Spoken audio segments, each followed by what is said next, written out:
दिल्ली के विष्णु गार्डन इलाके में शनिवार रात एक 4 मंजिला बिल्डिंग गिर गई। इस हादसे में 2 महिलाओं समेत 3 लोगों की मौत हो गई। मलबे में अभी कई और लोगों के दबे होने का अंदेशा है। फायर ब्रिगेड, एनडीआरएफ की टीमें बचाव में लगी हुई हैं। दरअसल 4 मंजिला मकान के ऊपर लालच के चक्कर में एक और मंजिला बनाने का काम चल रहा था। यह निर्माण अवैध तरीके से चल रहा था, लेकिन काम छोड़कर जैसे ही राजमिस्त्री गया, पूरी इमारत अचानक भरभरा कर गिर गई। पहली नजर में हादसे की वजह 20 से 25 साल पुरानी इमारत में हो रहे अवैध निर्माण को माना जा रहा है। आसपास के रहने वालों का दावा है कि अवैध निर्माण की वजह से इमारत झुक गई थी। मकान का मलबा दूसरे घर पर गिरा तो उसमें भी दरारें आ गई और दब गया। हादसे की खबर मिलते ही आसपास के लोगों की भीड़ जमा हो गई।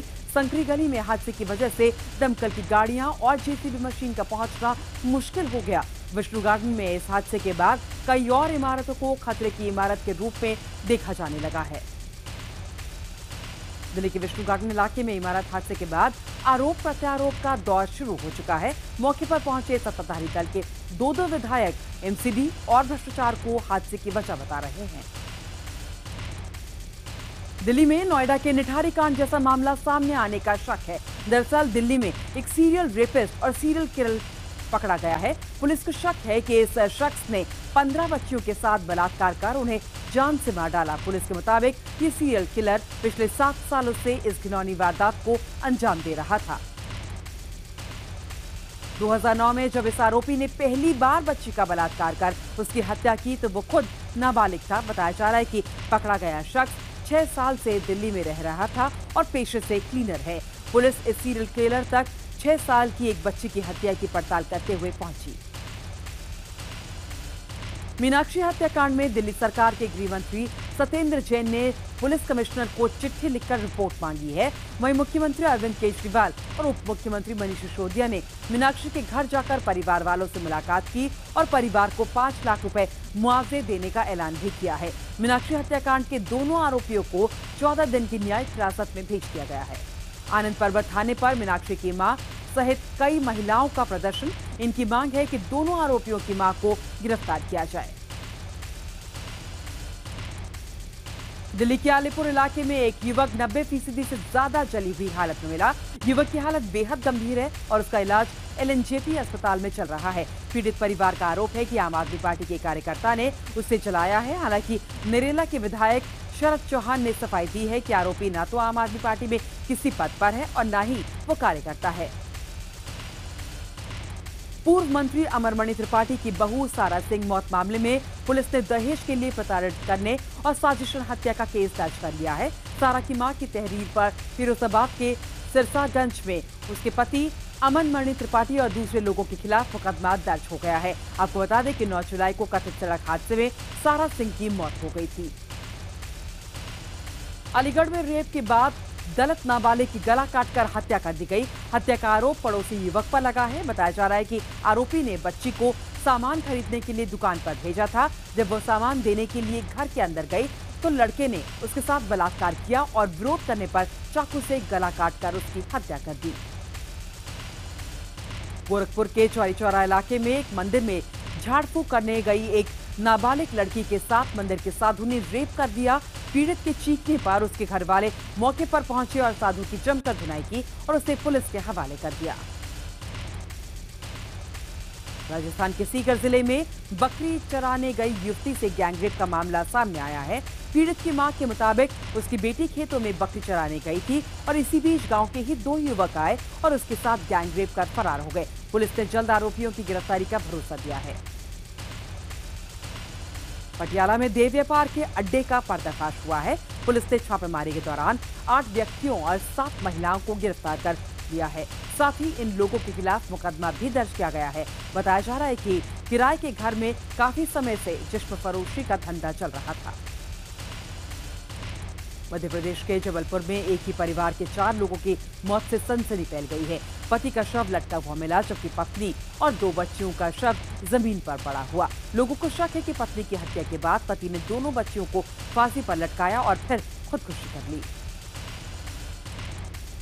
बिहार के बगहा जिले में 10 साल के लापता बच्चे की निर्मम तरीके से हत्या कर दी गई है। बच्चे के शव से सिर और एक हाथ को काटकर अलग कर दिया गया है। 5वीं क्लास का ये छात्र 16 जुलाई को गायब हुआ था। पुरानी रंजिश के चलते हत्या का शक जताया जा रहा है। हिमाचल प्रदेश के धर्मशाला में करंट से युवक की मौत पर बवाल मच गया। गुस्साई भीड़ ने 2 गाड़ियां फूंक डाली और पथराव किया। पुलिस के मुताबिक छत के ऊपर नंगे तार की चपेट में आने से युवक की मौत हो गई। करंट लगने से उसका भाई भी घायल हो गया। छत्तीसगढ़ पीएमटी पर्चा लीक कांड में अदालत ने फैसला सुना दिया है। 2011 के पर्चा लीक केस में 5 दोषियों को 6-6 साल की सजा सुनाई गई है। केंद्रीय कृषि मंत्री राधा मोहन सिंह ने ऐलान किया है कि समस्तीपुर के पूसा कृषि विश्वविद्यालय को इसी महीने केंद्रीय यूनिवर्सिटी का दर्जा दिया जाएगा। केंद्रीय मंत्री ने आरोप लगाया कि नीतीश सरकार पिछले 5.5 साल से इस काम में रोड़ा अटका रही थी, लेकिन पूर्व सीएम जीतन राम मांझी के कार्यकाल में उन्होंने सारे रोड़े हटवा दिए। झारखंड के रामगढ़ में पंजाब रेजिमेंट सेंटर में पासिंग आउट परेड समारोह का आयोजन हुआ। इस मौके पर इन नए नौजवानों ने शानदार परेड का प्रदर्शन किया। 9 महीने की कड़ी ट्रेनिंग के बाद 210 नए जवानों को शपथ दिलाई गई। प्रशिक्षण के दौरान अव्वल दर्जे का प्रदर्शन करने वाले नए जवानों को मेडल और पुरस्कार भी दिया गया। उत्तराखंड में वरुणावत पर्वत से भूस्खलन होने का खतरा लगातार बढ़ता जा रहा है। दरअसल तांबा खानी के ऊपर 1700 मीटर की ऊंचाई पर भूस्खलन रोकने के लिए किए गए ट्रीटमेंट की सीढ़ियां में दरारें आ गई हैं। टेक्निकल टीम की रिपोर्ट के बाद सरकार ने 2 वैज्ञानिकों को भी मौके पर भेजा है। इन लोगों ने मौके का पूरा निरीक्षण तो कर लिया, लेकिन हालात को लेकर कैमरे पर कोई जानकारी नहीं दी। श्रीनगर में सैयद अली शाह गिलानी को नजरबंद किए जाने के खिलाफ उनके समर्थकों ने जमकर हंगामा किया। गिलानी के समर्थकों ने पुलिस पर पथराव भी किया। पथराव कर रहे गिलानी के समर्थकों पर काबू पाने के लिए पुलिस ने आंसू गैस के गोले छोड़े। श्रीनगर में पाकिस्तानी झंडे लहराए जाने की सभी दलों ने निंदा की है। श्रीनगर में एक बार फिर पाकिस्तानी झंडे के साथ आईएसआईएस के झंडे भी फहराए गए। इसके बाद प्रदर्शनकारियों और पुलिस के बीच जबरदस्त झड़प भी हुई।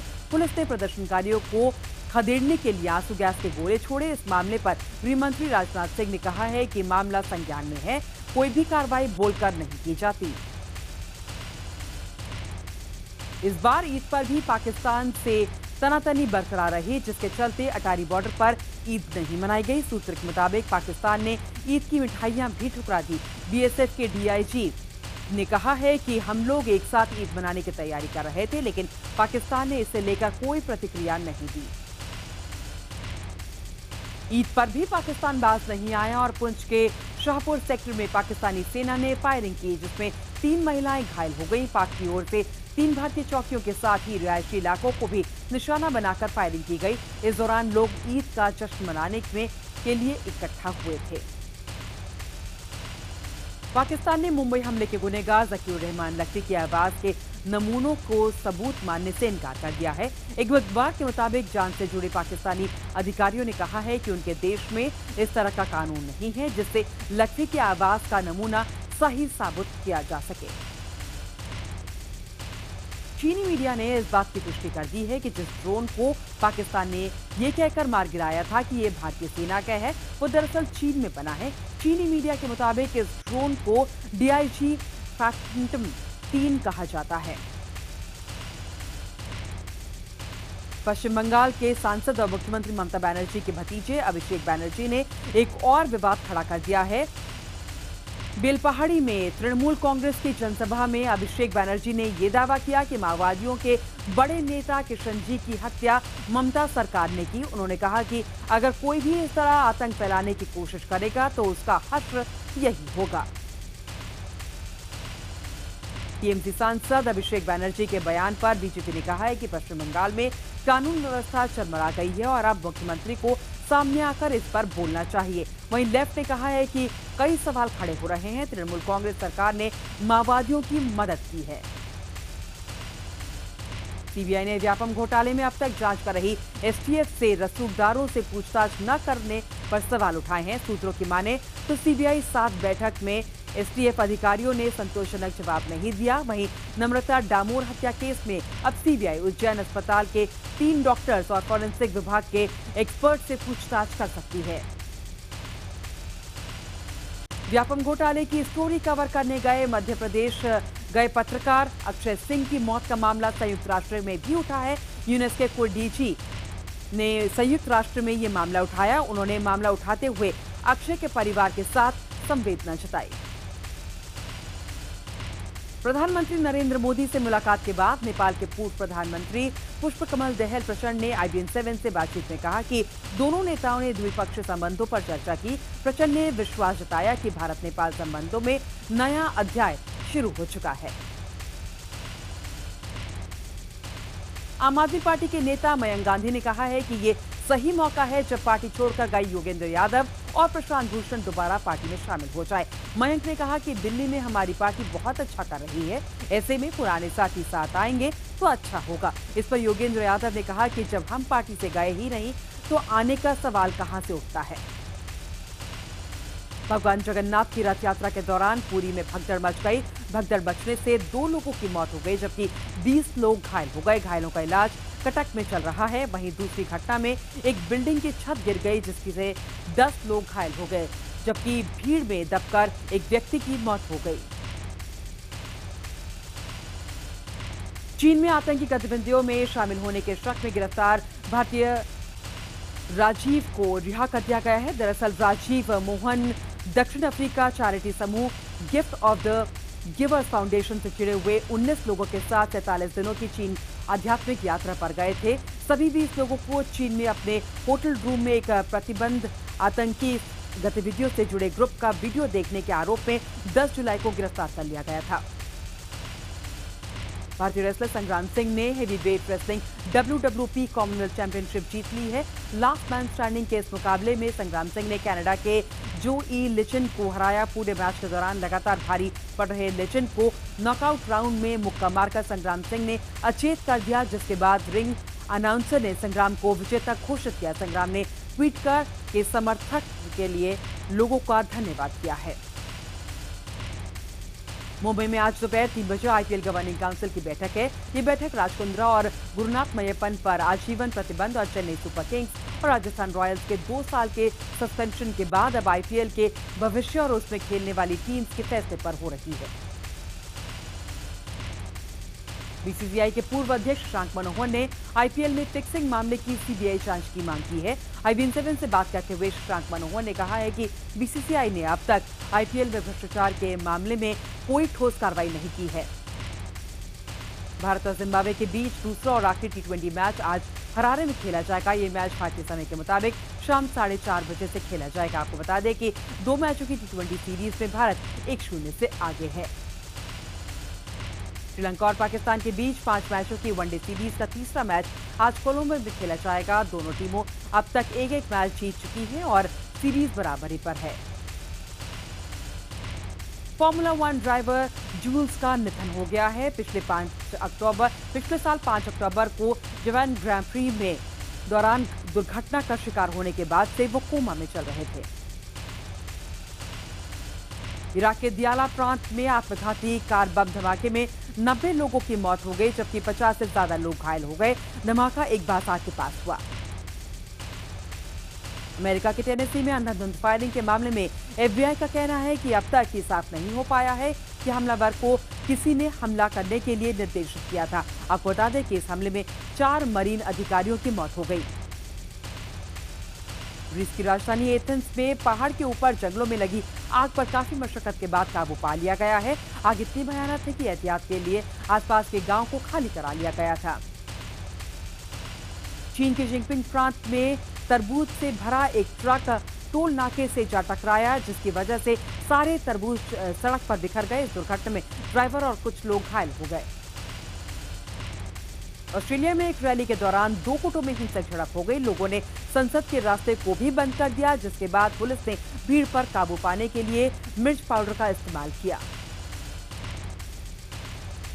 बॉलीवुड के जाने माने फिल्मकार विपुल शाह सैफ अली खान को लेकर एक फिल्म बनाने जा रहे हैं। सैफ अली खान के साथ वो एक रोमांटिक थ्रिलर फिल्म बनाएंगे। सैफ ने भी इस फिल्म के लिए हामी भर दी है। फिल्म की शूटिंग इसी साल सितंबर में शुरू की जाएगी। आमिर खान ने सलमान खान की फिल्म बजरंगी भाईजान की जमकर तारीफ की है। आमिर ने कहा है कि सलमान की ये सबसे शानदार फिल्म है जिसमें उन्होंने करियर की सबसे बेहतरीन परफॉर्मेंस दी है। उन्होंने ये भी कहा है कि लंबे अरसे बाद इतनी अच्छी और संवेदनशील फिल्म उन्होंने देखी। इस फिल्म में बच्ची की भूमिका की भी उन्होंने जमकर तारीफ की। ईद के मौके पर शाहरुख और सलमान कुछ नए अंदाज में नजर आए और उनका ये अंदाज नजर आया ट्विटर पर। दरअसल सलमान ने शाहरुख की आने वाली फिल्म रईस को लेकर ट्विटर पर लिखा है कि रईस आ रहा है, फिलहाल टीजर देखो और एंजॉय करो। भारी बारिश के बाद खुले मौसम में एक बार फिर चारधाम यात्रा पटरी पर लौटती हुई नजर आ रही है। मौसम खुलते ही चारधाम के साथ ही हेमकुंड साहिब के लिए भी बड़ी संख्या में श्रद्धालुओं ने रजिस्ट्रेशन कराया है।